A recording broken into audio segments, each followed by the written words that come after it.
Giano. We have two crucial air assets at this point that I want to clarify the wisdom behind their acquisition, Mr. President. The A-29 Super Tucano from Embraer Brazil versus FA-50s from Korean Aerospace Industries. Bakit po Tucano ang napili natin kumpara doon sa FA-50? Nakikita niyo naman po, yung Tucano, propeller pa po yung ginagamit, at mabagal kumpara doon sa Korean F-50 na jet, talagang fighter jet, may tuturing. Pwede naman tayo lumaban siguro sa bayan in case meron pong hostile foreign countries na gustong mambuli sa atin. Bakit po ang binili natin yung Super Tucano versus FA-50s? Mr. President, naintindihan ko po na if you compare it to the jet, mukhang antique na ho itong Tucano. Pero mayroon ho yung ibang use. Ito po ay for our internal security, yung mga insurgency operations. Kasi ho, pag insurgency operations, ito po mga maliliit, mga lugar na maliliit, masisikip, nasa bundok, nasa jungle. So ang Tucano po, yan po ang best na equipment para po doon sa mga ganun na situation. So iba po yung use niya, no? Yung isa ho ay of course jet ho yan, para po sa mga external defense ho natin. Pero yung mga internal ho natin sa loob, for example po, mayroong operations ho sa mga insurgency area, ito po yung Tucano po ang ginagamit ho nila. Pero to the credit of our military, medyo nabawasan na po yung problema natin sa insurgency. So kung tutuusin, mas kailangan po natin yung mga fighter jet tulad ng FA-50, Mr. President. Tama ho kayo. Meron ho tayong plano to buy additional F-50s. Nag-order na ho tayo ng F-50s. Mga new generation of F-50s po ang binili ho ng ating armed forces. So iba yung use ho nila, kaya meron ho tayong dalawang ganitong equipment. So meron po tayong FA-50? F-50s po na bumili ho tayo. No? And how many Tucanos are we still trying to acquire or have acquired already?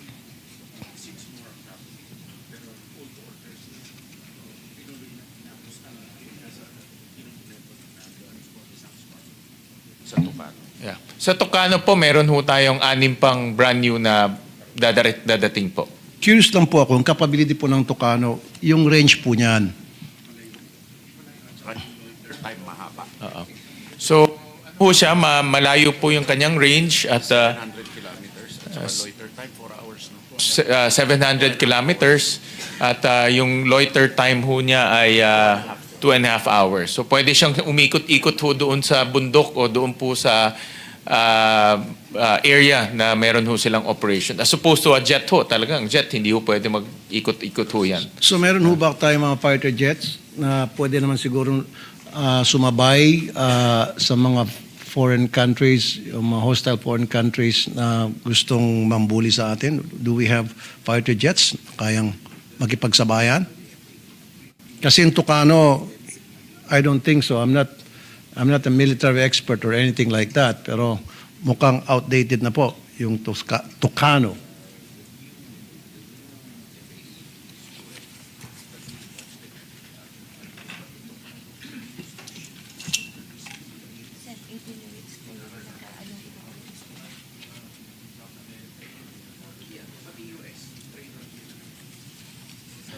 So, Mr. President, meron ho tayong in-upgrade ho natin yung existing ho nating 11 F-50s at bumili ho tayo ng additional 12 na F-50s.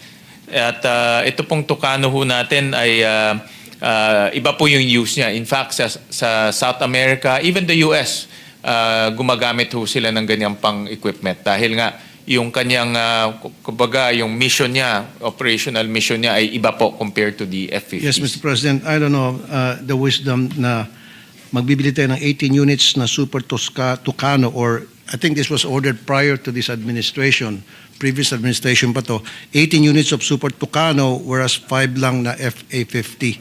pwede pa kaya natin bawasan tong Tucanos? Kasi we know naman na medyo bumaba na po yung problema natin sa insurgency. To the credit Maho of the kayo, military. Senator Raffy. So bakit pa tayo kukuha ng mga nitong Super Tucano, dadamihan natin na sabi nyo nga kanina, pang insurgency lang to. Nabawasan yung problema natin sa insurgency. Tama ho kayo, Senator Raffy. In fact, we're now moving into what we call yung multi-dimension external defense posture, puro sa labas na ho. Kaya ho, binawasan ho nila yung Super Tucano ho natin to 1 squadron, 12 units na lang. Yung 6 na dadating will complete the 12 units. So hindi na ho 18. Thank Tama you, ho Mr. kayo. President. Thank you. Pwede tayo mapakita ng video. Hanggang ngayon po ba ang military tumatanggap pa rin ng military hardware donation from other foreign countries, especially mga bansa na kung saan meron tayong issue? Can we show the video, the picture? Kasi recently I've seen some pictures na medyo nababahala ako. May mga Chinese character mga donation. Ayan red plate pa. So ibig sabihin mga opisyal ng DND ang gumagamit niyan, service vehicle, at mukhang made in China ata. Luma na raw yan, Mr. President, according to the DND. Wala na ho. They don't accept Is that being donations. used still? So did we stop accepting donations? Na ginagamit pa ho ngayon. But they don't accept donations anymore. Pero chinecheck po ba natin? Kasi pwede naman lagyan ng bag yan. Yeah, meron ho. They checked it and wala po silang nakikitang security So wala breach. na? Yes. From now on, hindi na tayo tatanggap? Correct. Wala na po. donations. Wala Okay. na po. Last na naman po, Mr. President. Bomb shelter. Wala ho bang balak ang ating DND na maglagay ng bomb shelters para sa mga civilians tulad na nangyari ngayon sa Taiwan? Kasi hindi naman natin malalaman yung panahon, darating panahon na kakailanganan natin yan to protect the civilian population na baka pwede ma-convert yung mga government establishments, yung mga basement garage or what have you na magagamit na shelter in case, God forbids, na merong mangyaring di kanais-nais tayo ay bombahin ng mga bansa na may issue tayo. Actually, magandang mungkahi ho yan. In fact, nakakita ko ng documentary sa Ukraine na ang lawak ng kanilang bomb shelters. Even in Finland, mayroon ho silang mga ganyan. So, pinag-aaralan ho yan ng DND and OCD po. So, hindi lang po bomb shelter, pwede siyang maging multi-purpose facilities. Doon po sa Finland, nakita ko parang ginawa nilang sports facilities pag wala pong need na magtago po yung mga tao. So, yan po ang pinag-aaralan ho ngayon ng DND. At syempre siguro pwedeng kausapin po yung mga business sectors na meron po silang mga underground pwedeng gawing na mall. mga garahe, Opo, pwede ho. Pwedeng pag-aralan yung din mga ho yan. buildings and mga malls. Yeah. So that is something being studied. Yes, nasa ano ho yan, nasa research ng DND po. Okay, that's all. And then ang huli kong sasabihin lang, I fully support yung budget po ng military. Like I said earlier, napakahalaga po yung role na ginagampanan ng ating militar.